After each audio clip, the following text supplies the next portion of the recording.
This call is now being recorded. Hello, good evening everyone. तो जैसा आपको पता है, हम 9M13 यानी कि पृष्ठीय क्षेत्रफल और आयतन, जिसे इंग्लिश में सरफेस एरियाज एंड वॉल्यूम्स भी कहते हैं, इस चैप्टर के कुछ कॉन्सेप्ट्स को पढ़ रहे थे। कुछ कॉन्सेप्ट हमने पढ़ लिए थे, कुछ कॉन्सेप्ट्स को हम आज पढ़ेंगे। तो लास्ट क्लास में हमने जो कॉन्सेप्ट पढ़ा वह था घन का पार्श्व पृष्ठीय क्षेत्रफल, जिसे हम इंग्लिश में कहते हैं lateral surface area of cube. इसमें हमने पढ़ा कि आखिर घन का पार्श्व पृष्ठीय क्षेत्रफल क्या होता है और उसे कैसे ज्ञात किया जाता है, और उसका हमने सूत्र या फिर फॉर्मूला भी देखा था। तो फॉर्मूला क्या होता है? लेटरल सरफेस एरिया बराबर 4a²। और इसे हमने याद कैसे किया था? चारों दीवारों का क्षेत्रफल। चारों दीवारों का जो क्षेत्रफल होगा वह होता है हमारा लेटरल सरफेस एरिया। जबकि अगर हमसे पूछा जाए टोटल सरफेस एरिया यानी कि कुल पृष्ठीय क्षेत्रफल, तो वह क्या होता था? 6a²। जहां पे ए क्या है? जहां पे ए हमने हमारी भुजा को माना है। यह हमने पिछली क्लास में पढ़ लिया था, इससे रिलेटेड कुछ क्वेश्चंस भी किए थे। तो चलिए अब आपको एक क्वेश्चन सॉल्व करना है और उसका आंसर पोल सेक्शन में करना है। Recall test. इसमें हमें दिया गया है कि एक घनाकार डिब्बा है जिसका पार्श्व पृष्ठीय क्षेत्रफल दिया गया है 1296 यानी कि 1296 सेंटीमीटर स्क्वायर।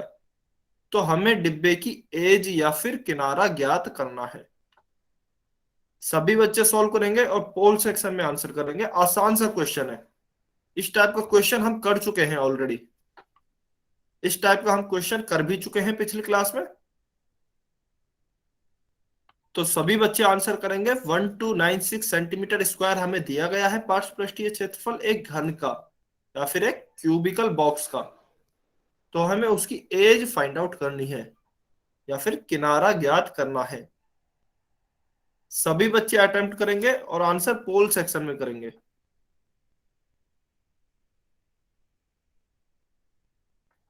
आपको अभी रिवाइज कराया गया है कि आखिर घनाकार पार्श्व पृष्ठीय क्षेत्रफल का फॉर्मूला क्या होता है। सीधा फॉर्मूला बेस्ड क्वेश्चन है।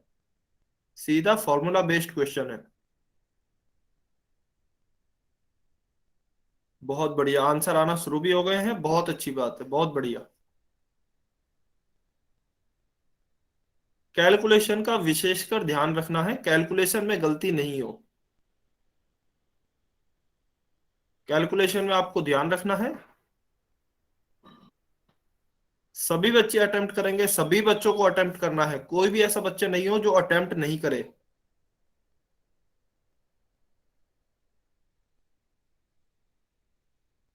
बहुत बढ़िया, काफी बच्चों के आंसर आ रहे हैं। बहुत अच्छी बात है।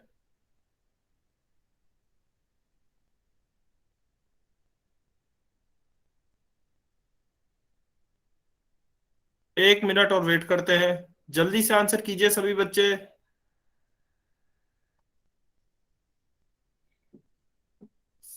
जल्दी से आंसर करेंगे सभी बच्चे।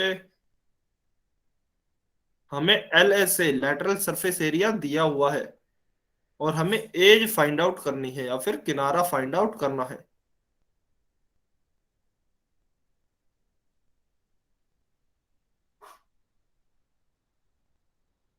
40 सेकेंड, 40 सेकेंड और है आपके पास।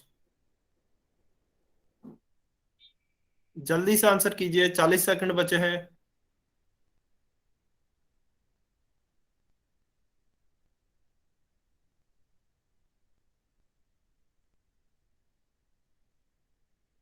30 सेकेंड, 30 सेकेंड। जल्दी से सॉल्व कीजिए। ऐसे इसी टाइप के सेम क्वेश्चंस हम पिछली क्लास में कर चुके हैं। डायरेक्ट फॉर्मूला बेस्ड क्वेश्चन है, डायरेक्ट फॉर्मूला बेस्ड।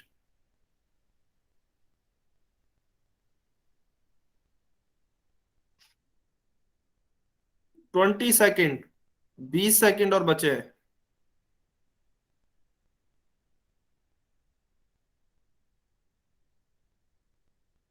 सर गलत हो गया। कोई बात नहीं, अगर गलत हो गया है तो कोई बात नहीं। कमेंट में आपको मौका दिया जाएगा, कमेंट में आंसर कर देना। 10 सेकेंड।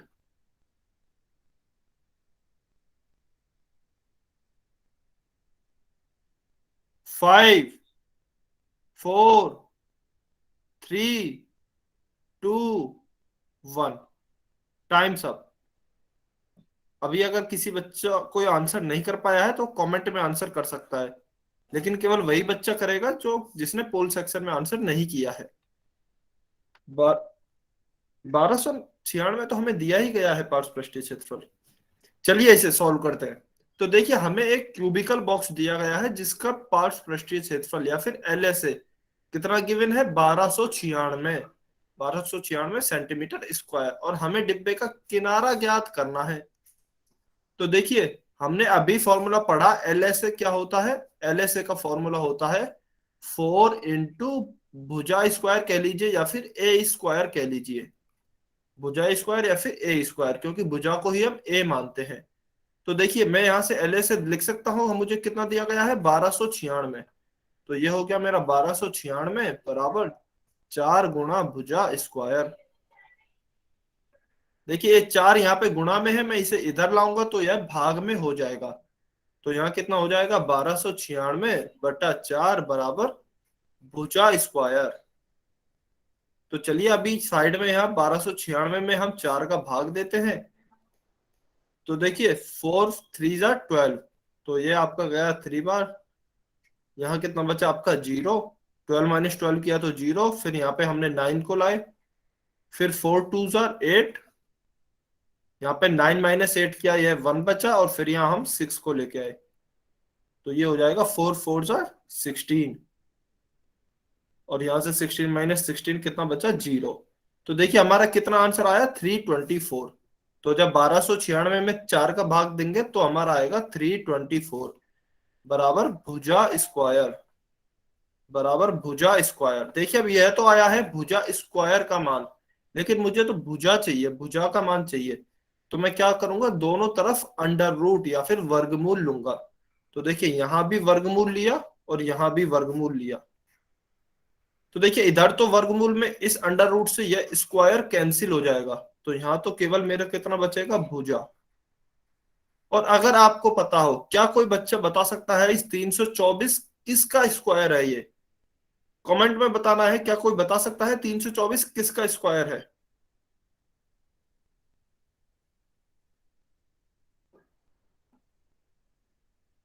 सभी बच्चे बताएंगे कमेंट में 324 किसका स्क्वायर है। बहुत बढ़िया, बहुत बढ़िया, बिल्कुल 324 18 का स्क्वायर होता है। देखिए अगर मैं 18 इंटू 18 करूं तो 8 8 जा 64, 64 में से 4 6 कैरी, 8 1 जार 8 और 6 14 इंटू 8 1 जार 8 और 1 इंटू 1 1। यहाँ कितना आया, 4, 8 एंड 4 12, 12 का 1 कैरी 1, ये मैं कैरी को यहाँ लिख रहा हूं, और 1 और 1 2, 2 और 1 3, तो ये आ गया मेरा 324। इसका मतलब 324 को मैं क्या लिख सकता हूं, 18 का स्क्वायर। तो देखिए इस 324 को मैं लिख रहा हूं 18 का स्क्वायर, और इस पर अंडर रूट तो है ही है, तो इसका अंडर रूट ये आ गया। फिर यहाँ पे भी अंडर रूट से स्क्वायर कैंसिल हो जाएगा। तो देखिए इस अंडर रूट से यह स्क्वायर कैंसिल हो गया, तो यहाँ कितना बचा, 18, और यहाँ मेरा कितना बचा, भुजा। तो मतलब मेरी भुजा का मान क्या आ गया, 18 सेंटीमीटर। और भुजा को ही हम किनारा या फिर एज भी कहते हैं। तो मेरी एज का क्या मान आ गया, 18 सेंटीमीटर, मतलब ऑप्शन बी। तो मेरा इस क्वेश्चन का सही आंसर हो गया है ऑप्शन बी, 18 सेंटीमीटर। सभी बच्चों को क्लियर है कैसे आया 18 सेंटीमीटर? सभी बच्चों को क्लियर है? सिर्फ आपको फॉर्मूला लगाना था 4a स्क्वायर, 4a स्क्वायर या फिर 4 भुजा स्क्वायर, हमें एल से दिया गया था, और फिर हमें बस कैलकुलेशन करके भुजा का मान ज्ञात करना था। बहुत बढ़िया, बहुत बढ़िया, यह समझ में आया। तो चलिए हम आज के नेक्स्ट कॉन्सेप्ट पे चलते हैं। इसका आंसर हो गया है हमारा ऑप्शन बी। तो चलिए हम आज के नेक्स्ट कॉन्सेप्ट पे चलते हैं, बेलन का कुल पृष्ठीय क्षेत्रफल, जिसे हम कहते हैं टोटल सरफेस एरिया या फिर टीएसए ऑफ ए सिलेंडर। तो आपको पता होगा ये हम थोड़ा बहुत पहले क्लास में पढ़ चुके हैं, पिछली क्लास में ये हम थोड़ा बहुत पढ़ चुके हैं, जिसमें हमने इसका फॉर्मूला भी देखा था। तो चलिए इसे जल्दी से एक बार रिवाइज कर लेते हैं कि हमने क्या क्या पढ़ा था। हमने देखा था कि देखिए जो ये वाला भाग होता है, ये वाला जो भाग होता है वह एक आयत होता है, आयत को फोल्ड कर दिया जाता है, आयत को इस तरह से गोल बना दिया जाता है मोड़कर। तो यह वाला जो हिस्सा होता है यह आयत होता है, और ऊपर का और यह नीचे का जो हिस्सा होता है यह हमारा वृत्ताकार होता है, यह हमारा वृत्ताकार हिस्सा होता है, जिसे सर्कुलर भी बोलते हैं, जिसे सर्कुलर भी बोलते हैं। ठीक है, तो हमने ये पढ़ लिया था कि हमारा जो वक्र, इसे बोलते हैं हम वक्र हिस्सा, जो यह नीले कलर से हाईलाइट किया गया है। तो हमारा वक्र हिस्सा आयत होता है, और ऊपर और नीचे के हमारे जो हिस्से होते हैं वह वृत्ताकार या फिर सर्कुलर होते हैं। तो हमें अगर बेलन का कुल पृष्ठीय क्षेत्रफल ज्ञात करना हो तो हम इन सभी का कुल क्षेत्रफल लिख लेंगे और उन्हें जोड़ देंगे। तो देखिए, इस पूरे जो भी ये हमारा ब्लू कलर से हाईलाइटेड हिस्सा है ये आयताकार है, तो एक तो हो गया आयताकार शीट का क्षेत्रफल, प्लस ऊपर और नीचे वृत्ताकार है, तो दो हिस्से हमारे वृत्ताकार हो गए। तो इसलिए हमने प्लस करके क्या लिखा, दोनों हिस्सों को क्षेत्रफल, मतलब कि जो दो वृत्ताकार हिस्से हैं उन दोनों वृत्ताकार हिस्सों का क्षेत्रफल प्लस आयताकार शीट का क्षेत्रफल। तो अगर आपको ध्यान हो तो हमने आयताकार शीट का क्षेत्रफल ज्ञात किया था लंबाई गुणा ऊंचाई से, जिसका मान निकला था 2 पाई आर एच, जिसका मान क्या आया था 2 पाई आर एच। और दोनों वृत्ताकार आधारों का क्षेत्रफल भी हमने ज्ञात किया था, जिसका मान आया था 2 pi R square. Pi R square एक हिस्से का मान होता है, एक वृत्ताकार हिस्से का जो क्षेत्रफल होता है वह होता है पाई आर स्क्वायर। क्योंकि यहाँ पे दो वृत्ताकार हिस्से हैं तो इसलिए 2 पाई आर स्क्वायर आ गया। और हमने इन्हें बाद में जोड़ दिया, और फिर हमने जब कॉमन लिया तो हमारे पास फाइनल सूत्र क्या आया, 2 pi R H plus R, 2 pi R H plus R. मैं इसे जल्दी इसलिए पढ़ा रहा हूं क्योंकि इसे हम डिटेल में पिछली क्लास में पढ़ चुके हैं। तो आपको क्या याद रखना है, आपको यह फॉर्मूला याद रखना है जो कि बहुत इंपॉर्टेंट है। बेलन का कुल पृष्ठीय क्षेत्रफल क्या होता है, 2 pi R H plus are. फिर देखिए, हमने इसमें देखा भी था कि किस किस किस टाइप के क्वेश्चंस बन सकते हैं, जिसमें हमने देखा था कि यदि हमें आर दिया हो, एच दिया हो, तो हमसे कुल पृष्ठीय क्षेत्रफल पूछ सकता है। या फिर हमें कुल पृष्ठीय क्षेत्रफल दिया गया हो, हमसे आर पूछ सकता है, एच पूछ सकता है। ये सब डिस्कस हम पहले पिछली वाली क्लास में कर चुके हैं। तो चलिए अब हम इस पे क्वेश्चंस करते हैं डायरेक्ट। तो एक क्वेश्चन आपको अपनी स्क्रीन पे दिख रहा होगा, क्वेश्चन नंबर 19 या फिर 19। तो वह आपको सॉल्व करना है और उसका आंसर पोल सेक्शन में करना है सभी बच्चों को। सभी बच्चे सॉल्व करेंगे और पोल सेक्शन में आंसर करेंगे। क्वेश्चन नंबर 19, क्वेश्चन को ध्यान से पढ़ना है। और जो हमने पिछली क्लास में 3-4 टाइप के क्वेश्चंस डिस्कस किए थे उन्हीं में से एक टाइप का क्वेश्चन है। सभी बच्चों को ध्यान से सॉल्व करना है, कैलकुलेशन में गलती हो सकती है, तो इसलिए सभी बच्चों को ध्यान से सॉल्व करना है।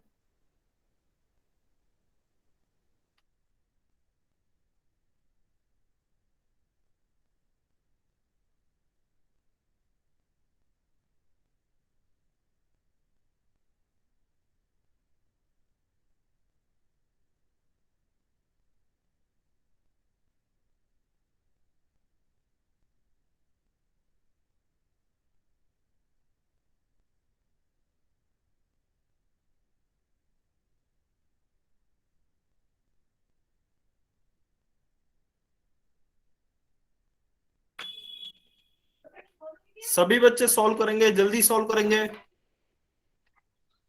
क्वेश्चन नंबर 19, आपको धातु की एक चादर से 3 मीटर ऊंची और 0.5 मीटर त्रिज्या के आधार वाली एक बेलनाकार टंकी बनानी है। तो हमें इस काम के लिए कितने वर्ग मीटर चादर की आवश्यकता होगी। टाइप 3 का क्वेश्चन है ये, टाइप 3 का।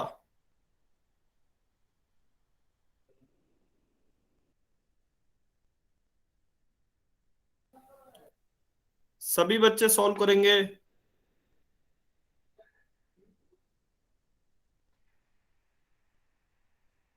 कैलकुलेशन का विशेषकर ध्यान रखना है, कैलकुलेशन का आपको विशेषकर ध्यान रखना है इस क्वेश्चन में।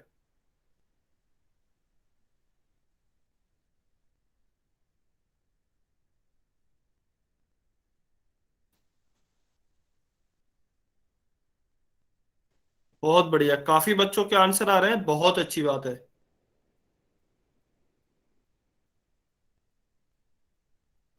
बहुत बढ़िया।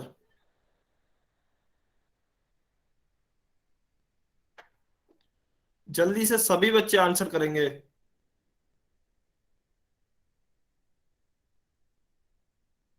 आपको देखिए पता लगाना है सबसे पहले कि आखिर पूछा क्या गया है। इसमें इनडायरेक्टली पूछा गया है, डायरेक्ट नहीं दिया गया है। इनडायरेक्टली आपसे पूछा गया है। 1 मिनट, 1 मिनट और वेट करते हैं, फिर हम इसे सॉल्व करेंगे। 1 मिनट है आपके पास।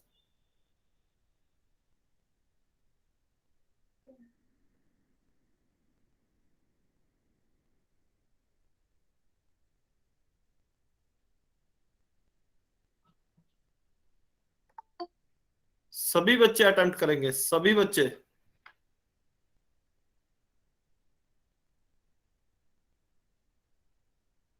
40 सेकेंड। 40 सेकेंड और बचे हैं आपके पास।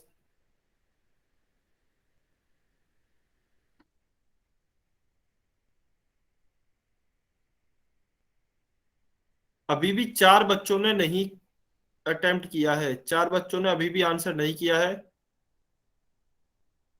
जल्दी से आंसर करेंगे।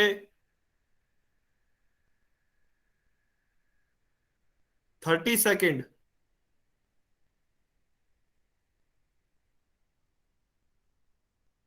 निकालिए, सॉल्व कीजिए। अगर आपको टाइम कम लग रहा है तो हम टाइम थोड़ा और दे देंगे, लेकिन अटेम्प्ट सभी बच्चों को करना है। अटेम्प्ट सभी बच्चों को करना है। कोशिश कीजिए, अगर नहीं हो रहा है तो कोई प्रॉब्लम नहीं है। अभी जब हम इसे सॉल्व करेंगे तब आप समझ लेना, लेकिन एटलीस्ट पहले ट्राई कीजिए। 20 सेकेंड, 20 सेकेंड और है।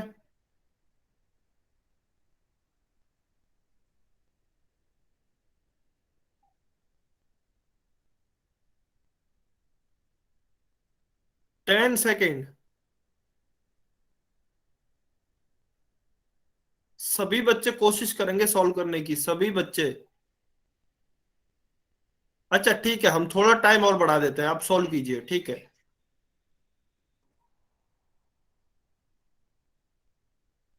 चलिए हम 1 मिनट और वेट करते हैं, आप आराम से सॉल्व कीजिए इसे।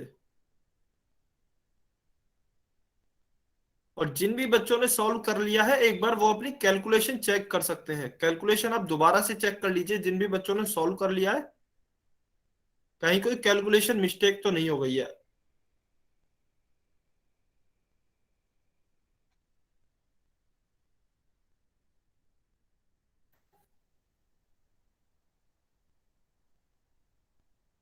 बहुत बढ़िया, वैसे ज्यादातर बच्चों के आंसर आ गए हैं। बहुत बढ़िया।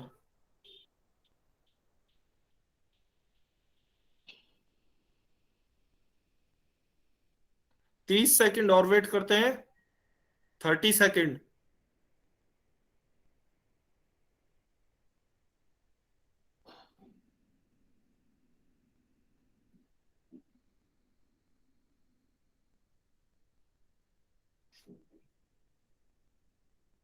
जल्दी से सॉल्व कीजिए।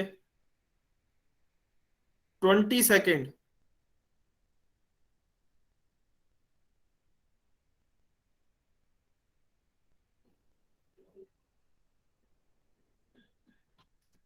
10 सेकेंड। 10 सेकेंड और वेट कर रहे हैं, फिर हम इसे सॉल्व करेंगे। अगर सॉल्व नहीं हुआ है आपसे, कोई प्रॉब्लम नहीं है। जब ये सॉल्व कराया जाएगा तब आपको अच्छे से समझना है। 5 सेकेंड। 5, 4, 3, 2, 1। Times up. तो देखिए, हमने इस टाइप का क्वेश्चन, 3 4 टाइप के क्वेश्चन हमने पिछली क्लास में डिस्कस किए थे, उन्हीं में से ये एक टाइप का क्वेश्चन है। इसमें देखिए हमें क्या दिया गया है। हमें कोई भी एक धातु की चादर से 3 मीटर ऊंची और 0.5 मीटर त्रिज्या के आधार वाली एक टंकी बनानी है। और टंकी किस आकार की होनी चाहिए? बेलनाकार की, बेलन के आकार की टंकी होनी चाहिए। अब इस काम के लिए हमें कितने वर्ग मीटर चादर की आवश्यकता होगी, हमें यह बताना है कि आखिर हमें कितनी चादर चाहिए होगी। तो देखिए, आपसे पहले आप ध्यान से क्वेश्चन देखिए, आपसे पूछा है कितने वर्ग मीटर चादर की, मतलब कि मीटर स्क्वायर चादर की आवश्यकता होगी। तो वर्ग मीटर या फिर मीटर स्क्वायर तो क्षेत्रफल की यूनिट होती है। तो इसका मतलब हमसे यूज होने वाली पूरी धातु की चादर का क्षेत्रफल पूछा है, क्योंकि हमसे देखिए यूनिट में क्या दिया गया है, वर्ग मीटर चादर पूछा गया है। तो वर्ग मीटर होता है क्षेत्रफल का यूनिट। तो इसलिए हमसे बेलनाकार टंकी जो बनाई जानी है उसमें यूज होने वाली धातु की जो चादर है उसका क्षेत्रफल पूछा है, कुल क्षेत्रफल उसका कितना होगा। तो देखिए, अब ऐसा नहीं है ना कि टंकी केवल बनाई जाएगी तो टंकी का आधार नहीं बनाया जाएगा या फिर टंकी का ढक्कन नहीं बनाया जाएगा। टंकी तो पूरी बनाई जाएगी, टंकी का आधार भी बनेगा और टंकी का ढक्कन भी बनेगा ऊपर से। तो इसीलिए जब टंकी का आधार बनेगा, टंकी की जो आयताकार शीट होती है, जो वक्र क्षेत्र होता है वह भी बनाया जाएगा और टंकी का ढक्कन भी बनाया जाएगा। बिल्कुल। तो इसके लिए मतलब हमें टंकी का सब कुछ बनाना पड़ेगा। तो हमें कुल क्षेत्रफल निकालना होगा, हमें इसमें कुल क्षेत्रफल निकालना होगा। तो देखिए, कुल क्षेत्रफल या फिर टोटल सरफेस एरिया हमने अभी पढ़ा। क्या होता है total surface area? 2 pi R H plus R, 2 pi R H plus R. देखिए, अगर हम यहाँ पे डायग्राम बनाए एक, तो हमें क्या दिया गया है और हमसे क्या पूछा गया है। हमें ऊंचाई दी गई है इस टंकी की, इस टाइप से हमें कोई एक टंकी बनानी है। देखिए, इस टाइप से हमें कोई एक टंकी बनानी है जिसका आधार यह है और ढक्कन यह है। इसको मैं ढक्कन लिख देता हूं। तो यह हमारा ढक्कन है और यह हमारा आधार है जो कि रेड हाईलाइटेड किया गया है, और यह हमारा वक्र पृष्ठ है, यह हमारा वक्र पृष्ठ है। तो देखिए, पूरा ही सब कुछ बनाया जाना है, इसलिए हम यहाँ पे कुल पृष्ठीय क्षेत्रफल निकाल रहे हैं। तो देखिए, हमें क्या क्या दिया गया है। हमें एक तो ऊंचाई दी गई है 3 मीटर, तो इसका मतलब हमें देखिए यह दी गई है 3 मीटर ऊंचाई, और हमें आधार की त्रिज्या कितनी दी हुई है, 0.5 मीटर। इस आधार की त्रिज्या यहां से यहां तक हमें दी गई है 0.5 मीटर। तो आपको पिछले लेक्चर से ध्यान होगा कि जो आधार की त्रिज्या होती है वही बेलन की त्रिज्या होती है। इसका मतलब हमें बेलन की त्रिज्या भी कितनी दी हुई है, 0.5 मीटर। तो चलिए अब हम वैल्यूज को पुट करते हैं। तो टीएसए का मान हमें निकालना है। देखिए, 2 × पाई का मान कितना होता है, 22/7, इंटू आर हमें कितना दिया गया है, 0.5।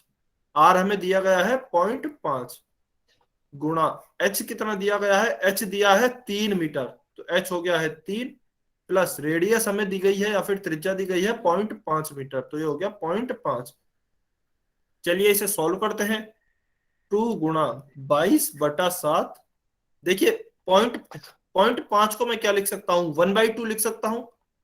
0.5 को मैं क्या लिख सकता हूँ, 1/2, क्योंकि जब आप 1/2 करेंगे तो आपका 0.5 ही आएगा। तो मैं इसे 1/2 लिख सकता हूँ। 1/2 मैं क्यों लिख रहा हूँ, आपको समझने में आसानी होगी। 1/2 मैं क्यों लिख रहा हूँ, आपको समझने में आसानी होगी, क्योंकि इस 2 से ये 2 कैंसिल हो जाएगा, इसलिए मैं 0.5 को 1/2 लिख रहा हूँ। और देखिए, 3 + 0.5 कितना आ जाएगा, 3.5। 3 + 0.5 हो जाएगा आपका 3.5। तो चलिए अब इसे आगे सॉल्व करते हैं। तो देखिए, इस 2 से यह 2 कैंसिल हो गया है, इस 2 से यह 2 कैंसिल हो गया। और अगर 3.5 को, अगर आप देखिए, आप इसे ऐसे समझिए, अगर यह 35 होता, अगर यह 35 होता तो 35 में 7 का भाग कितनी बार जाता है, 5 बार। 7 × 5 = 35 होते हैं। लेकिन क्योंकि यहाँ पे यह पॉइंट है, 3.5 है, इसलिए 5 से पहले पॉइंट आएगा। ये 5 के पहले ही क्यों आया पॉइंट, अगर आप यहाँ पॉइंट देखोगे तो यहाँ भी एक ही अंक के बाद पॉइंट है। यहाँ 5 एक ही अंक है, एक ही अंक के बाद पॉइंट है, इसलिए यहाँ भी एक ही अंक के बाद पॉइंट आएगा, इसलिए पॉइंट हमारा 5 के जस्ट पहले ही आ गया। तो यह मतलब कितना हुआ, 7 से यह 3.5 कितनी बार कटा, 0.5 बार। तो देखिए, इसे मैं यहां लिख देता हूं, 22 × 0.5। और फिर से अगर मैं 0.5 को 1/2 लिखूं, तो देखिए यह मैं लिखता हूं 1/2, और फिर 2 से यह 22 11 बार कट गया है। तो तो मेरा आंसर कितना आ गया 11 मीटर स्क्वायर, और यह मुझे दिया गया है ऑप्शन ए में। इसका मतलब मेरा ऑप्शन ए सही आंसर है। इसका मतलब मेरा ऑप्शन ए सही आंसर है। समझ में आया सभी बच्चों को? क्लियर है ये? अगर आपका कोई डाउट है तो आप एन लिख सकते हो, मैं दोबारा से समझा दूंगा। गलत हो गया कोई बात नहीं, कोई बात नहीं अगर गलत हो गया, लेकिन अभी समझ में आया ये? अभी सभी बच्चों को क्लियर है? सर एक बार हो सर गया। एक बार मैं समझा दो। ठीक है, मैं एक बार और समझा देता हूं। मैं एक बार और समझा देता हूं, ध्यान से समझना है सभी बच्चों को। देखिए आपको क्या दिया गया है और आपसे क्या पूछा गया है। अभी कोई भी बच्चा कमेंट नहीं करेगा, सभी बच्चों को ध्यान से समझना है। देखिए सबसे पहले आपको यह जानने की जरूरत है आखिर हमसे पूछा क्या गया है। तो आपको यह, क्योंकि इसमें डायरेक्ट आपको कुछ नहीं दिया गया है कि कुल पृष्ठीय क्षेत्रफल निकालना है या फिर वक्र पृष्ठीय क्षेत्रफल निकालना है, तो आप समझेंगे कैसे कि आखिर हमें क्या निकालना है। तो देखिए इसमें यह बताया गया है कि हमें 3 मीटर ऊंची और 0.5 मीटर त्रिज्या के आधार वाली एक बेलनाकार टंकी बनानी है। तो इसकी कार्य के लिए हमें कितने वर्ग मीटर, सबसे पहले तो यहाँ वर्ग मीटर आया मतलब मीटर स्क्वायर आया, तो हमें क्षेत्रफल तो निकालना है, यह तो पक्का है। अब कौन सा क्षेत्रफल निकालना है, वक्र पृष्ठीय क्षेत्रफल या फिर कुल पृष्ठीय क्षेत्रफल? तो देखिए हमें यहाँ दिया गया है कि 0.5 मीटर त्रिज्या के आधार वाली टंकी बनानी है, मतलब उस टंकी का हमें आधार भी बनाना है। तो आधार नीचे भी होगा और ऊपर भी होगा। तो इसका मतलब हमें ऊपर और नीचे दोनों आधार बनाने हैं जो कि वृत्ताकार होते हैं। इसका मतलब हमें कुल पृष्ठीय क्षेत्रफल निकालना है। इसका मतलब हमें कुल पृष्ठीय क्षेत्रफल निकालना है। और कुल पृष्ठीय क्षेत्रफल का सूत्र हमने अभी पढ़ा, क्या होता है 2πr/h+r। हमें यहाँ पे देखिए आर कितना दिया गया है, आर त्रिज्या है वह हमें दी गई है 0.5 मीटर, और हाइट या फिर ऊंचाई हमें कितनी दी गई है 3 मीटर। तो चलिए अब हम वैल्यूज पुट करते हैं, इनमें इनका मान रखते हैं त्रिज्या का और ऊंचाई का। तो देखिए TSA टोटल सरफेस एरिया 2 गुणा पाई को मैं क्या लिख रहा हूं 22/7, क्योंकि पाई का मान 22/7 ही होता है, गुणा आर। आर मुझे कितनी दी गई है त्रिज्या 0.5 मीटर। बस किसी बच्चे ने हैंड रेज किया है, आपका कोई डाउट है क्या? सर 1/2 की जगह सर 0.5 रख के समझा सकते हो सर। ठीक है, मैं 0.5 ही रहने देता हूं, 0.5 ही रहने देता हूं। तो देखिए आर को मैं रख रहा हूं 0.5, हाइट हमें दी गई है 3 प्लस रेडियस हमें दी गई है 0.5। चलिए अब इसे ऐसे समझते हैं। तो देखिए 2 × अगर आप, या फिर अगर मैं इस 2 का 0.5 से गुणा करूं, क्योंकि 2 × 22 × 0.5 है, तो मैं इसे यहां पे अलग से कर रहा हूं, 2 × 0.5 का गुणा कर रहा हूं। तो देखिए 2 × 5 किया, 5 दूनी 10, तो यह मेरा 10 आ गया। और देखिए यह पॉइंट कितने अंकों के बाद है, एक ही अंक के बाद है, सिर्फ 5 के बाद है। तो यहां भी यह एक ही अंक के बाद लगेगा। तो एक अंक हमारा 0 हो गया, तो यह 0 के बाद लग जाएगा। तो मेरा आंसर कितना आ जाएगा 1.0। और आपको पता है कि पॉइंट के बाद जो भी 0 होते हैं या फिर दशमलव के बाद जो भी 0 होते हैं उनका कोई महत्व नहीं होता है। तो इस 1.0 को अगर मैं बाद की 0 को हटा दूं, क्योंकि पॉइंट के बाद की 0 का महत्व नहीं होता है, तो इसलिए यह कितना आ जाएगा मेरा 1 आ जाएगा। इसलिए मेरा यह 1 आ जाएगा। यह क्लियर है कि आप सबसे पहले यह बताइए 2 गुणा 0.5 1 होगा, यह कैसे आया, यह क्लियर है कि सभी बच्चों को? अगर यह क्लियर नहीं है तो आप एन लिख सकते हो, अगर क्लियर है तो आप वाई लिखिए। बहुत बढ़िया है, यह सभी बच्चों को क्लियर है, बहुत अच्छी बात है। तो देखिए मेरा, बहुत बढ़िया बहुत बढ़िया, मतलब सभी बच्चों को यह तो समझ आ गया 2 × 0.5 बराबर 1 होगा। तो देखिए इस 2 × 0.5 की जगह मैं 1 लिख रहा हूं, तो यहां तो आ गया मेरा 1। और कितना बचा मेरा 22/7, तो यह मैं 22/7 ऐसे के ऐसे ही लिख रहा हूं।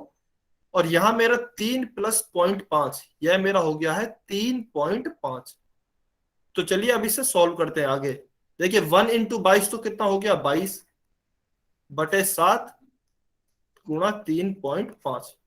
अब मुझे इस 3.5 में भाग देना है 7 का। अब मुझे इस 3.5 में भाग देना है 7 का। इसको देखिए हम और आसानी से समझना चाहें तो आप इसे इस तरह से समझिए कि अगर मैं इस दशमलव को हटा दूं, आप पहले इसका स्क्रीनशॉट ले लीजिए क्योंकि मैं इस चित्र को मिटा रहा हूं, मैं इस चित्र को इरेज कर रहा हूं जिससे कि मैं आसानी से समझा सकूं। चलिए, तो देखिए अगर इसे हम और आसानी से समझना चाहें, अगर आप 3.5 में 7 का भाग नहीं दे पा रहे हैं तो और आसानी से इसे कैसे सॉल्व कर सकते हैं। देखिए 3.5/7 है, तो अगर यहां पे क्योंकि एक अंक के बाद दशमलव है, तो अगर मैं इस दशमलव को हटाऊं, अगर मैं इस दशमलव को हटाऊं तो नीचे मैं 10 से गुणा करूंगा। अब आपका क्वेश्चन आ गया कि सर 10 से गुणा क्यों किया। देखिए हमेशा एक नियम होता है, आपको अगर दशमलव हटाना हो तो जितने अंकों के बाद दशमलव होता है उतने ही जीरो आपको नीचे लिखने पड़ते हैं। उदाहरण के लिए अगर मैं बात करूं, मान लीजिए 3.5 है अभी, तो अगर मुझे यह दशमलव हटाना है तो देखिए 5 क्योंकि एक अकेला अंक है, एक अकेले अंक के बाद दशमलव है, तो अगर मैं इस दशमलव को हटाऊंगा तो मैं नीचे 10 लिखूंगा। अगर मान लीजिए इस 3.5 की जगह 3.55 होता तो मैं नीचे क्या लिखता, इस दशमलव को हटाता और नीचे में एक तो आएगा ही। फिर देखिए 55 क्योंकि दो अंक है, एक तो यह 5 और एक यह 5, दो अंक हो गए टोटल, तो मैं नीचे 2 जीरो लिखूंगा, तो फिर मतलब मेरा क्या आएगा, नीचे 100 आएगा। तो मेरा क्या हो जाएगा, यह 355/100 हो जाएगा। इसी तरीके से एक और उदाहरण लेते हैं। मान लीजिए मेरे पास है 3.565, 3.565। तो अब मुझे अगर यह दशमलव हटाना हो तो देखिए मैं इसे हटाऊंगा क्योंकि यहाँ 3 अंक के बाद दशमलव है, यह 5, यह 6 और यह 5, 3 अंकों के बाद दशमलव है, तो मैं नीचे क्या लिखूंगा, एक आएगा ही आएगा और 1 2 3, 3 जीरो आएंगी। तो मतलब जितने अंकों के बाद दशमलव होती है उतनी ही जीरो हमें नीचे लिखनी पड़ती है। अब इसका आप उल्टा भी समझिए। देखिए मान लीजिए मुझे दिया गया ही इस प्रकार है 35/10, इसका उल्टा भी सही है। अगर दिया गया ही 35/10 है तो मान लीजिए मुझे यहाँ पे इस 10 को हटाना है, तो यहाँ पे एक जीरो है, तो मैं यहाँ ऊपर एक जीरो के बाद दशमलव लगा सकता हूँ। मतलब मैं 3.5 इसे लिख सकता हूँ और इस जीरो को हटा सकता हूँ। तो मेरा कितना आ जाएगा, 3.5/1 आ जाएगा। और एक एक में अगर एक का अगर तुम किसी भी चीज में भाग देते हो तो वही संख्या आती है, तो यह मेरी 3.5 ही आ जाएगी।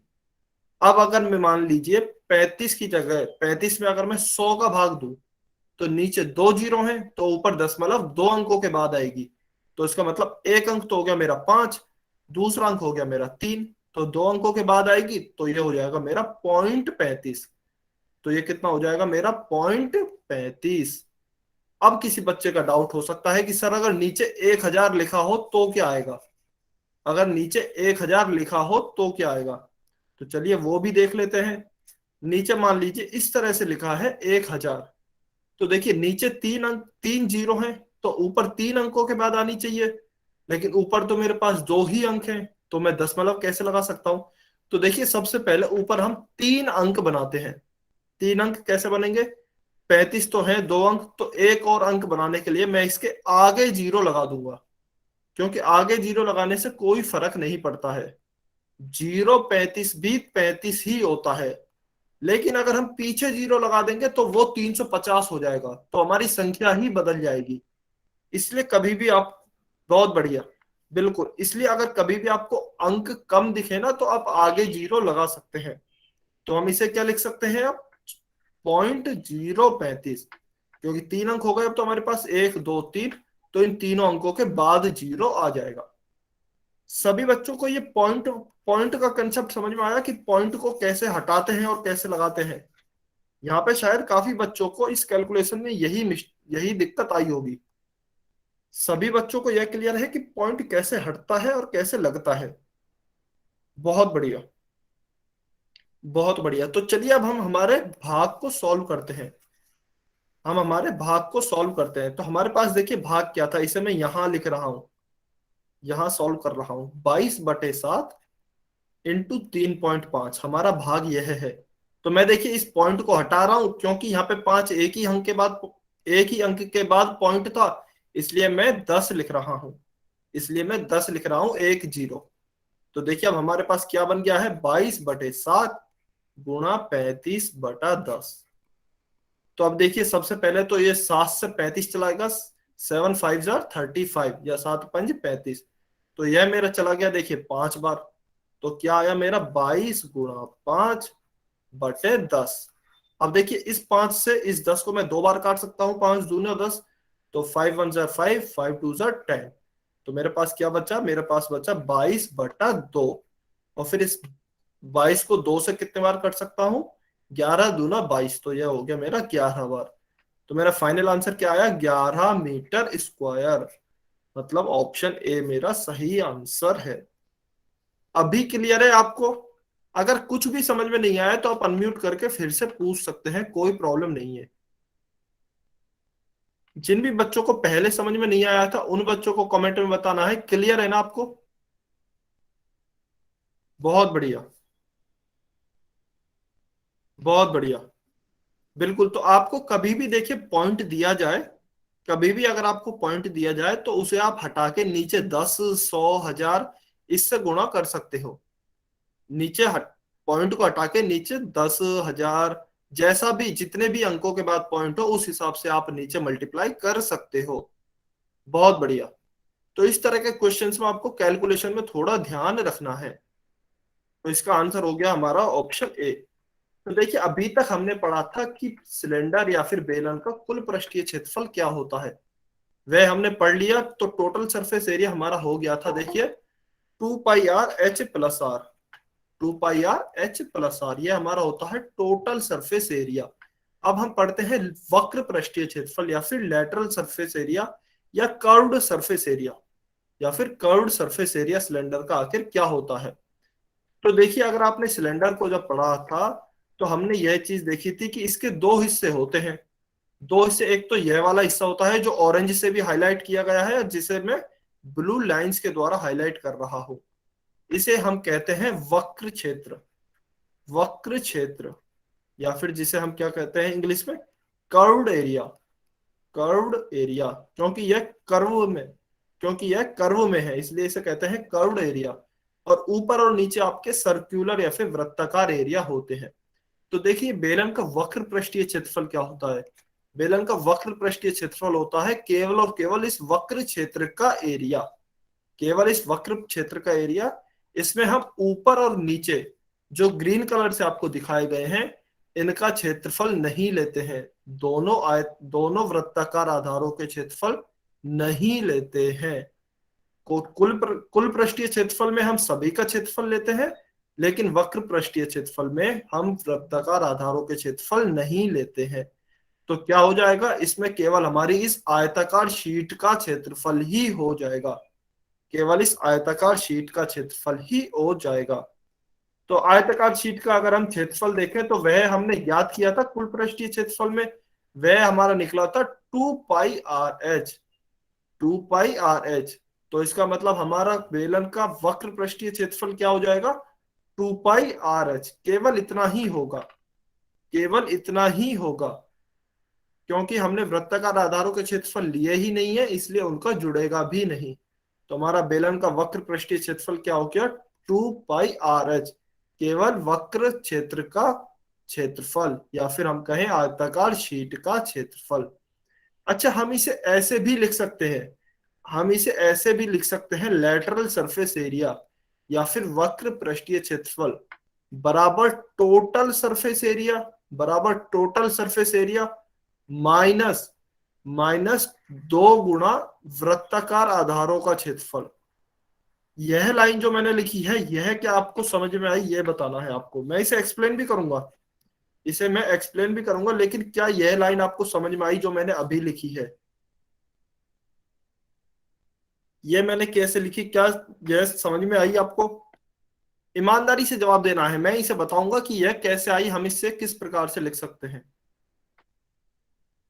कोई बात नहीं, बिल्कुल। देखिए तो अब इसे आपको ध्यान से समझना है, आखिर हम इसे कैसे लिख सकते हैं।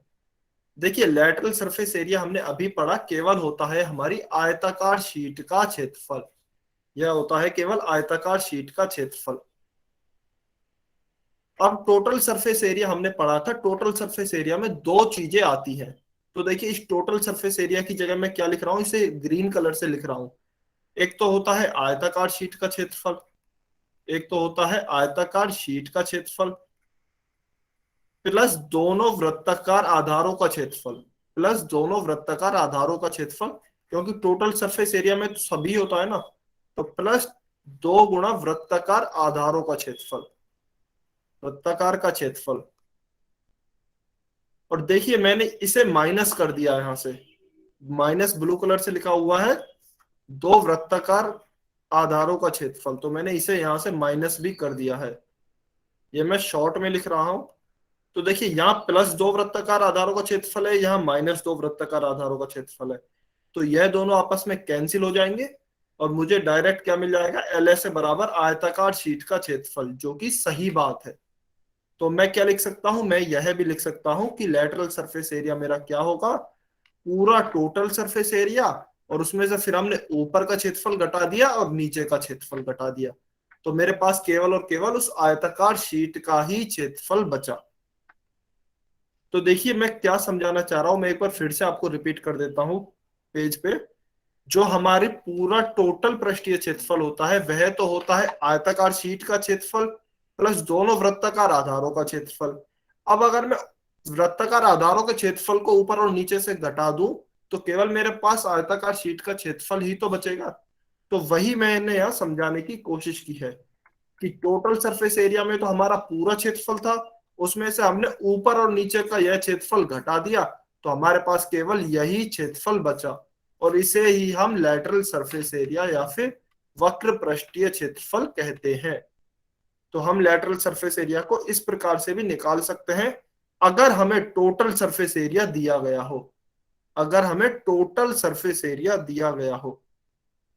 समझ में आया ये आपको कि अगर हमें टोटल सरफेस एरिया दिया गया हो तो हम लेटरल सरफेस एरिया कैसे निकाल सकते हैं? कमेंट में बताना है। अगर समझ में नहीं आया तो आप N लिख सकते हैं, अगर समझ में आ गया तो आप Y लिख दीजिए। अच्छा कोई भी बच्चा अनम्यूट नहीं करेगा, आप कमेंट में लिख दीजिए। यस खुशबू, खुशबू की आईडी से जो बच्चा है बताइए आप। सर एक बार और रिपीट कर दो सर, ये ग्रीन वाला। ठीक है मैं एक बार और रिपीट कर देता हूं,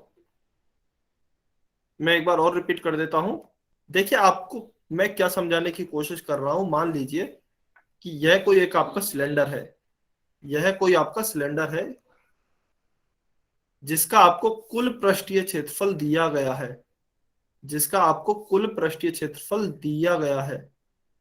तो देखिए कुल पृष्ठीय क्षेत्रफल में क्या होता है, कुल पृष्ठीय क्षेत्रफल में तो सब कुछ काउंट होता है, मतलब यह आपको वृत्त, यह पूरा ही काउंट होता है, जिसमें आपके आधार भी आ जाते हैं, जिसमें आपका वक्र पृष्ठ भी आ जाता है और जिसमें नीचे का आधार भी आ जाता है।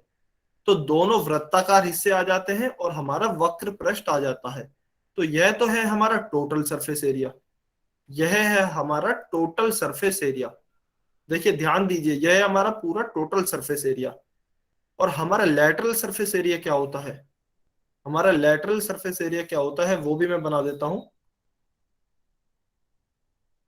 लेटरल सरफेस एरिया हमारा होगा जो हमें यहाँ पे नीले कलर से दिया गया है, जो हमें यहाँ पे नीले कलर से दिया गया है, यह होगा हमारा लेटरल सरफेस एरिया। तो आपको चित्र की सहायता से इसे समझना है। देखिए यह होता है हमारा लेटरल सरफेस एरिया, मतलब कि जिसमें दोनों आधार नहीं होते हैं, जो कि नीले कलर से दर्शाया गया है यहाँ पे। और टोटल सरफेस होता है जो जिसमें कि हमारे दोनों वृत्ताकार आधार भी होते हैं, जो कि लाल रंग से दर्शाया गया है। अब आप एक बात बताइए, अगर मैं इस वाले हिस्से में से, टोटल सरफेस हिस्से में से अगर मैं इसको घटा दूं, अगर मैं इसको घटा दूं और मैं इसको घटा दूं, ऊपर के दोनों वृत्ताकार हिस्सों को घटा दूं, तो क्या मेरे पास यही नहीं बचेगा? क्या मेरा फिर यही नहीं बचेगा? अगर मैं कुल पृष्ठीय क्षेत्रफल में से ऊपर और नीचे का हिस्सा घटा दूं तो क्या मेरा लेटरल सरफेस एरिया ही नहीं बचेगा? यह समझ में आ रहा है आपको?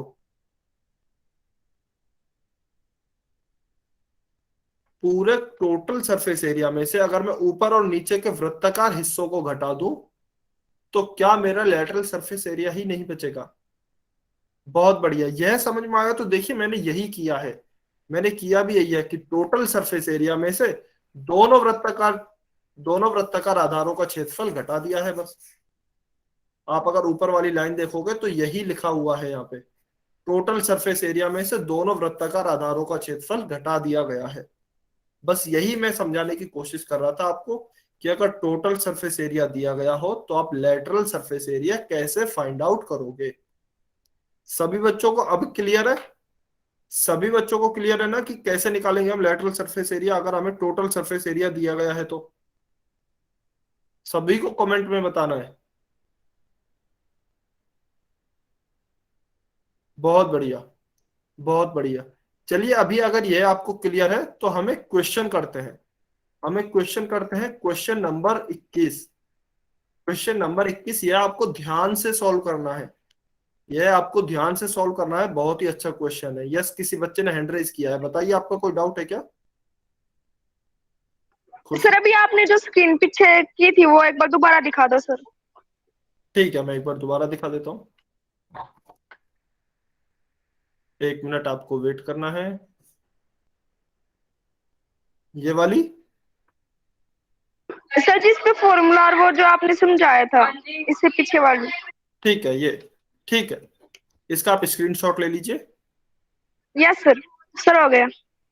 चलिए अभी क्वेश्चन नंबर 21 सभी बच्चों को सॉल्व करना है और पोल सेक्शन में आंसर करना है। सभी बच्चों को सॉल्व करना है और पोल सेक्शन में आंसर करना है।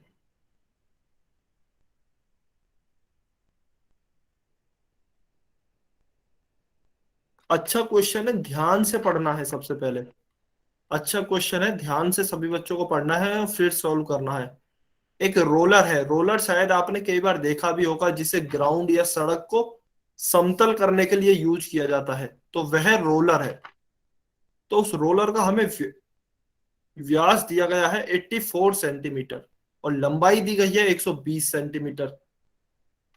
तो हमें उस पूरे खेल के मैदान को समतल करने के लिए ना 500 चक्कर लगाने पड़ते हैं। तो उस खेल के मैदान का पूरा हमें एरिया ज्ञात करना है। उस पूरे खेल के मैदान का हमें एरिया ज्ञात करना है। देखिए इसमें भी नहीं बताया गया है कि आपको पार्श्व पृष्ठीय क्षेत्रफल निकालना है या फिर कुल पृष्ठीय क्षेत्रफल निकालना है। यह आपको डिसाइड करना है कि आप क्या निकालोगे। यह आपको क्वेश्चन पढ़ के डिसाइड करना है कि आप इसमें क्या निकालोगे। पार्श्व पृष्ठीय क्षेत्रफल या फिर कर्व्ड सरफेस एरिया निकालना है या टोटल सरफेस एरिया निकालना है। तो आप इसमें आराम से अपना टाइम लीजिए, आपके पास पूरे 3 मिनट है। पूरे 3 मिनट है, आप इसे आराम से सॉल्व कीजिए और सभी बच्चों को अटेम्प्ट करना है। यह अच्छा क्वेश्चन है इसलिए सभी बच्चों को अटेम्प्ट करना है। अगर आपसे सॉल्व नहीं हो पा रहा है तो कोई दिक्कत नहीं है, लेकिन आप ट्राई कीजिए एटलीस्ट। ट्राई सभी बच्चों को करना है, कैलकुलेशन का ध्यान रखना है। बहुत बढ़िया, बच्चों के आंसर भी आने लगे हैं। बहुत बढ़िया, सभी बच्चे सॉल्व करेंगे।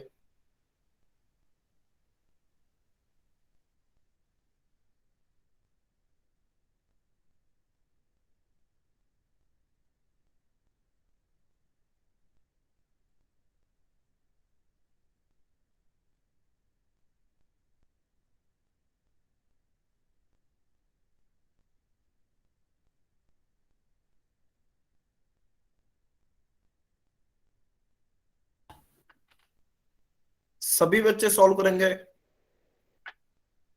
ध्यान से कैलकुलेशन का ध्यान रखना है आपको, कैलकुलेशन में मिस्टेक नहीं हो जाए।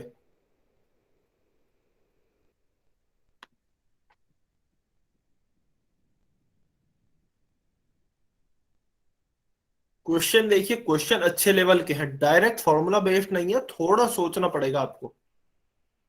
डायरेक्ट फॉर्मूला बेस्ड नहीं है, थोड़े सोचने के क्वेश्चन है, लेकिन बहुत अच्छे हैं, इसलिए सभी बच्चे अटेम्प्ट करेंगे।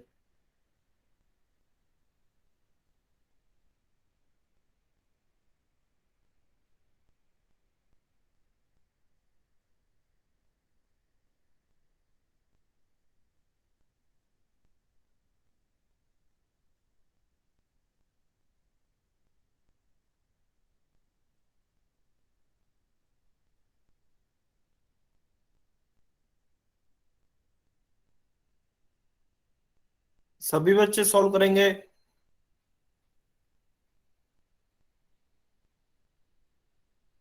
वन मिनट, 1 मिनट और है आपके पास। 1 मिनट और है आपके पास, सभी बच्चे सॉल्व करेंगे।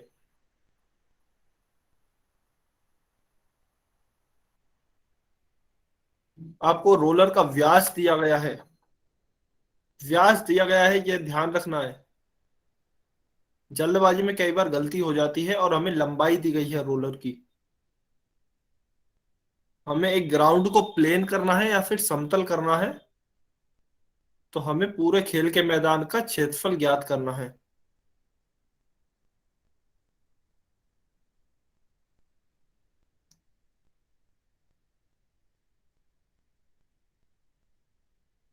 आप अपने नोट्स की हेल्प ले सकते हैं फॉर्मूला देखने के लिए। अगर फॉर्मूला आपको याद नहीं है तो आप अपने नोट्स की हेल्प ले सकते हैं फॉर्मूला देखने के लिए। 30 सेकेंड, 30 सेकेंड और वेट करते हैं, फिर हम इसे सॉल्व करेंगे।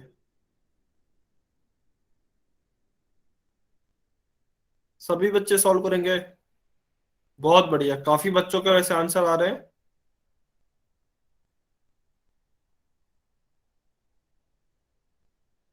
20 सेकेंड, 20 सेकेंड और है आपके पास।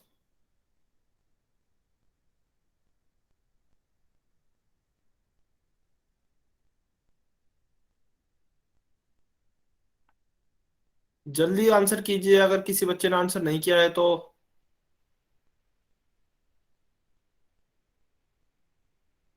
10 सेकेंड, 10 सेकेंड और है आपके पास।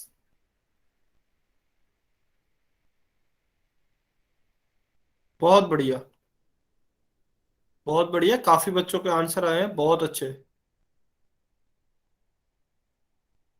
5 4 3 2 1, टाइम्स अप। आप सॉल्व, अगर आपका आधे से ज्यादा सॉल्व हो गया तो आप सॉल्व करते रहिए, आप कमेंट सेक्शन में आंसर कर देना। लेकिन केवल वही बच्चे करेंगे जिन्होंने पोल में आंसर नहीं किया है। तो देखिए, अभी आपको इस क्वेश्चन को ध्यान से समझना है कि आखिर हम कैसे पता लगाएंगे कि इसमें हमें क्या ज्ञात करना है। तो आपको रोलर का व्यास दिया गया है। देखिए, सबसे पहले गलती होने के चांस तो यही होते हैं कि बच्चे डायरेक्ट व्यास ले लेते हैं, लेकिन हमेशा फॉर्मूले में हम त्रिज्या का मान रखते हैं। तो हमें रोलर का व्यास दिया गया है और लंबाई दी गई है। तो हमें खेल के मैदान को एक समतल करना है, जिसके लिए हमें 500 चक्कर लगाने पड़ते हैं। तो खेल के मैदान को मीटर स्क्वायर में हमें उसका क्षेत्रफल ज्ञात करना है, पूरे खेल के मैदान का। तो देखिए, मान लीजिए यह आपका एक रोलर है, यह मेरे पास एक डिब्बी है, मान लीजिए यह एक रोलर है। मैं अभी 1 मिनट के लिए स्क्रीन आपको नहीं दिखेगी, आपको ध्यान से समझना है। पहले हम इसमें निकालेंगे क्या, अभी शायद आपको स्क्रीन नहीं दिख रही होगी। तो मान लीजिए यह एक रोलर है, तो और ये मेरा जो हाथ है, यह मैं मान लीजिए कि मेरा ग्राउंड है। अब मुझे इस हाथ को समतल करना है, इस ग्राउंड को। तो देखिए, मैं इस रोलर का कैसे यूज करता हूं। इस रोलर को मैं ऐसे ही चलाऊंगा, इस तरह से। इस रोलर को मैं इस तरह से ही चलाऊंगा। सभी बच्चों को यह समझ में आ रहा है कि यह इस तरीके से ही क्यों चलाएंगे हम, क्योंकि हम रोलर को समतल, इस सॉरी ग्राउंड को हम समतल करना चाहते हैं। तो रोलर का हम ऐसे ही यूज करते हैं, इस तरीके से ही चलेगा। तो इस तरह से चलेगा, तो आप ध्यान दे रहे होंगे कि इसका इस वाले हिस्से का और इस वाले हिस्से का कोई यूज नहीं है। इसके जो आधार है, ये जो सर्कुलर या फिर वृत्ताकार आधार है, इनका कोई भी यूज नहीं हो रहा है। बहुत बढ़िया। यस, तो देखिए, क्योंकि हम इसका इस तरीके से इसको ग्राउंड को समतल करने के लिए हम इसे इस तरह से यूज करेंगे, तो इसके सर्कुलर आधार जो है, इनका कोई भी यूज नहीं हो रहा है। और जब सर्कुलर आधार का कोई भी यूज नहीं हो रहा है, तो हम इसमें इसका वक्र पृष्ठीय क्षेत्रफल या फिर कर्व्ड सरफेस एरिया निकालेंगे। वक्र पृष्ठीय क्षेत्रफल या फिर कर्व्ड सरफेस एरिया निकालेंगे। सभी को यह बात क्लियर है कि आपको कमेंट में बताना है कि हम इसमें वक्र पृष्ठीय क्षेत्रफल ही क्यों निकाल रहे हैं। सभी को यह बात क्लियर है? देखिए, यह बात आपको समझनी पड़ेगी, यह बहुत इंपॉर्टेंट थी कि हम कब वक्र पृष्ठीय क्षेत्रफल निकालेंगे और कब कुल पृष्ठीय क्षेत्रफल निकालेंगे। क्योंकि यहाँ पे रोलर के आधारों का कोई यूज नहीं हो रहा है। जो भी वृत्ताकार आधार है उनका कोई यूज नहीं हो रहा है, इसलिए हम वक्र पृष्ठीय क्षेत्रफल निकालेंगे। बहुत बढ़िया, यह क्लियर है। तो चलिए यह क्लियर है, तो अब हम हमारा क्वेश्चन सॉल्व करना शुरू करते हैं। बस इसमें यही समझने की बात थी। देखिए अब तो क्वेश्चन काफी आसान है, फॉर्मूला बेस्ड ही है। तो देखिए हमें क्वेश्चन क्या दिया गया है, हमें रोलर का व्यास दिया गया है 84 सेंटीमीटर। तो देखिए मैं यहाँ लिख देता हूं, व्यास कितना है 84 सेंटीमीटर व्यास हमें दिया है। तो देखिए त्रिज्या क्या हो जाएगी या फिर रेडियस क्या हो जाएगी, जिसे हम आर से दर्शाते हैं, व्यास बटा दो। व्यास बटा दो होती है हमारी रेडियस। तो देखिए रेडियस क्या हो गई, 84 में जब हम डिवाइड करेंगे दो का, तो यह आ जाएगा हमारा 42। यह आएगा 42। तो 42 सेंटीमीटर हमारी हो गई रेडियस। और हमारी देखिए लंबाई क्या हो गई, लंबाई या फिर देखिए लंबाई को इसमें मान लीजिए, अगर यह मेरा रोलर है, मैं साइड में इमेज बना देता हूँ रोलर की। मान लीजिए इस तरह का यह कोई रोलर है। तो देखिए रोलर की लंबाई क्या होगी, हमें रेडियस दे दी गई है या फिर त्रिज्या दे दी गई है हमें 42 सेंटीमीटर। तो यह यहां से यहां तक तो आपकी त्रिज्या हो गई। और लंबाई क्या होगी, लंबाई हमारी यह वाली होगी जिसे हम ऊंचाई कहते हैं। यह हमारी लंबाई होगी जिसे हम ऊंचाई कहते हैं। इसका मान मुझे दिया गया है 120 सेंटीमीटर। इसका मान कितना दिया गया है, 120 सेंटीमीटर। तो मेरी लंबाई हो जाएगी, जिसे हम एच से दर्शाते हैं, यह हो गई 120 सेंटीमीटर। तो देखिए वक्र पृष्ठ क्षेत्रफल या फिर कर्व्ड सरफेस एरिया का फॉर्मूला क्या होगा मेरा, 2 pi R H. 2 pi R H हमने ये अभी पढ़ा। तो चलिए अब हम इसमें वैल्यूज पुट करते हैं। 2 इंटू पाई होता है मेरा 22/7 इंटू रेडियस कितनी हो गई मेरी 42। तो ये हो गया मेरा 42 गुणा एच कितना दिया गया है 120 सेंटीमीटर। तो यह हो गया 120। तो देखिए 42 को मैं 7 से काटूंगा तो यह 7×42, तो यह 6 बार कटेगा। तो देखिए अब क्या आया मेरा, 2 इंटू 22 इंटू 6 इंटू 120। देखिए यह हो सकता है कैलकुलेशन थोड़ी ज्यादा हो जाएगी। तो देखिए आपको यह कैसे सॉल्व करना है, 2 इंटू 6 जब मैं करूंगा तो यह आएगा 12। 2 इंटू 6 क्या, तो यह आया 12 इंटू 120। तो देखिए 12 इंटू 120 कितना होगा, 12 इंटू 12 होता है 144। आपने स्क्वायर अगर याद किए होंगे तो आपको पता होगा। 12 इंटू 12 होता है 144 या फिर 144। तो यह हो गया मेरा 144 और एक जीरो है तो एक जीरो आ जाएगी। तो यह हो जाएगा मेरा 1440। तो देखिए यह कितना आ गया, 22×1440 सेंटीमीटर स्क्वायर। क्योंकि हमें देखिए यह मान किस में दिया गया है, सेंटीमीटर में दिया गया है हर मान। तो यह मेरा आएगा सेंटीमीटर स्क्वायर। आप इस इमेज का स्क्रीनशॉट ले लीजिए, क्योंकि मैं यहां से इरेज कर रहा हूं जिससे आपको अच्छे से समझ में आ सके एक ही पेज पे। चलिए देखिए हमें यहाँ पे हमारी अभी तक क्या कैलकुलेशन आई है, हमारी अभी तक कैलकुलेशन आई है 22×1440 सेंटीमीटर स्क्वायर। Centimetre square. अभी मुझे ये आया है, अब मैं जब एक बार इस रोलर को घुमाता हूं, एक बार का वक्र पृष्ठीय क्षेत्रफल आया है। लेकिन मुझे टोटल कितने चक्कर लगाने हैं, टोटल मुझे 500 चक्कर लगाने हैं। तो इसका मतलब एक बार जब मैं चक्कर लगा रहा हूं तो मेरा इतना क्षेत्रफल कवर हो रहा है। अब मुझे टोटल 500 चक्कर लगाने हैं। तो मैं क्या करूंगा, मैं इसमें 500 से गुणा कर दूंगा। मैं इसमें 500 से गुणा कर दूंगा। और देखिए यह मेरा आंसर किस में आएगा, यह मेरा आंसर आएगा सेंटीमीटर स्क्वायर में या फिर वर्ग सेंटीमीटर में। लेकिन अगर आप ध्यान से देखोगे तो देखिए ऑप्शन ए और ऑप्शन बी दोनों ही सेंटीमीटर स्क्वायर में है। लेकिन हमारा मान तो बहुत ज्यादा आ रहा है इससे, 1580 और 1584 से बहुत ज्यादा मान आएगा हमारा। तो ऑप्शन ए और ऑप्शन बी तो नहीं होंगे। ऑप्शन सी और डी में से हो सकता है, लेकिन सी और डी अगर आप ध्यान से देखोगे तो हमारा मीटर स्क्वायर में है। सी और डी हमारे दोनों ही मीटर स्क्वायर में है। तो सेंटीमीटर स्क्वायर को मीटर स्क्वायर में बदलने के लिए आपको ध्यान हो तो हम 10,000 से भाग करते हैं। 10,000 से हम भाग करते हैं। तो चलिए यहाँ हम इसे 10,000 से भाग करते हैं। 22×1440 गुणा 500 बटा 10,000 बटा 10,000, और अब यह हमारा आ जाएगा मीटर स्क्वायर। तो इसलिए आपको यूनिट्स का भी ध्यान रखना है। तो देखिए, इस 500 की 2 जीरो से यह 10,000 की 2 जीरो कैंसिल हो गई है। इस 1440 की 1 जीरो से यह 1 जीरो कैंसिल हो गई है। तो अभी हमारे पास क्या बचा? अभी हमारे पास बचा है 22 गुणा 144 गुणा 5 बटे 10। अब थोड़ा और ध्यान से देखिए, इस 5 को मैं 10 से 2 बार काट सकता हूं, इस 10 को 5 से 2 बार काट सकता हूं, और फिर इस 22 को इस 2 से मैं 11 बार काट सकता हूं। तो मेरा फाइनल क्या बचा? मेरा फाइनल बचा है, मैं यहाँ ऊपर लिख रहा हूं, 11 गुणा 144, 11 गुणा 144। और जब आप इसे सॉल्व करेंगे तो आपका आंसर आएगा 1580 मीटर स्क्वायर। 1584, सॉरी जीरो नहीं, 1584 मीटर स्क्वायर। तो क्या सही होगा? हमारा ऑप्शन डी सही आंसर होगा। ऑप्शन डी हमारा सही आंसर होगा। जो को कैलकुलेशन में इसमें दिक्कत आई होगी, तो इसकी कैलकुलेशन थोड़ी अजीब है। यस, किसी बच्चे ने हैंड रेज किया है, खुशबू की आईडी से जो बच्चा है, बताइए। सर इसमें ये सेंटीमीटर और मीटर स्क्वायर का कैसे चेंज हुआ सर? देखिए, जब आपको ये यूनिट्स ऑफ एरिया बताई गई होंगी, यूनिट्स ऑफ एरिया जब आपको पढ़ाया गया होगा, तो सेंटीमीटर स्क्वायर को मीटर स्क्वायर में बदलना सिखाया गया होगा। सेंटीमीटर स्क्वायर को मीटर स्क्वायर में कैसे कन्वर्ट करते हैं, यह आपको बताया गया होगा। मैं फिर से बता देता हूं अगर आपको मैं फिर से बता देता हूं अगर आपको याद नहीं है तो।